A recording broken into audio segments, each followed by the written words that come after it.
చక్కటి juicy sweet gulab jam ఇంట్లోనే ఈ విధంగా ఈజీగా తయారు చేసుకోవచ్చు. మరి ఏ విధంగా చేశాను ఈ వీడియోలో చూపిస్తున్నాను.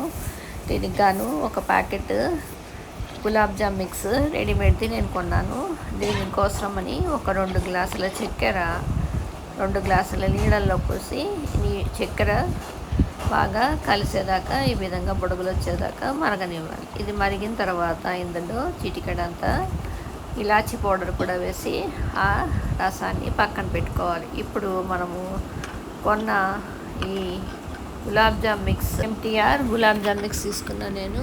దీంట్లో ఇది కలిపే విధానంలోనే మనకి గులాబ్ జాము చక్కగా పగిలిపోకుండా మంచిగా వస్తుందన్నమాట. ఏ విధంగా చేయాలంటే దీంట్లో చాలా తక్కువ నీళ్లు పడతాయి అన్నమాట. జస్ట్ ఇలా చిలకరించుకుని నీళ్లు మనకి చపాతీ ముద్దలా అయిందా చూసుకోవాలన్నమాట. గట్టి చపాతీ ముద్దలాగా రావాలి, పలచగా అవ్వకూడదు అస్సలు. పలచగా అయితే చిదిమేస్తుంది అనమాట, ఇది విరిగిపోతాయి. అందుకని కొద్దిగా నీళ్లు చిలకరిస్తూ మనం చూసుకుంటూ ఉండాలన్నమాట. అస్సలు నీళ్ళు ఎక్కువ పట్టవు దీనికి. ఆ విధంగా కొంచెం చిలకరిస్తేనే నీళ్లు మనకి చపాతీ పిండిలాగా తయారైపోతుంది. అప్పుడు దాన్ని బాగా చేతితోటి మర్దన చేయాలన్నమాట. మర్దన చేసిన తర్వాత ఇప్పుడు చిన్న చిన్న గోళికాయలాగా బాగా చిన్న ఉండలు తీసుకుని బాగా అది కూడా మళ్ళీ మర్దన చేసుకుంటూ చక్కగా గుండ్రంగా వాటిని బాల్స్ లాగా తయారు చేసి పెట్టుకోవాలి. చాలా చిన్నగా చేసినా కానీ అవి నూనెలో వేయించి పాకంలో వేసేసరికి చాలా పెద్దగా అవుతాయి అన్నమాట. ఇలా రౌండ్గానే కాక ఓవల్ షేప్లో కూడా మనం చేసుకోవచ్చు. ఇట్లా చేస్తే చిన్నపిల్లలు కూడా ఒక 2-3 తినేసేస్తారు, వేస్ట్ కాకుండా ఉంటాయని ఈ విధంగా చేసుకున్నాను నేను. ఇట్లా ఇవన్నీ ఇప్పుడు రిఫైన్డ్ ఆయిల్ కొద్దిగానే పోసుకోవాలి. మనం ఎంత నూనె పోస్తే అంతా పీల్చేస్తుంది. అందుకని చాలా కొద్దిగా ఈ మునిగేదాకా నూనె పోయాలి అంతే.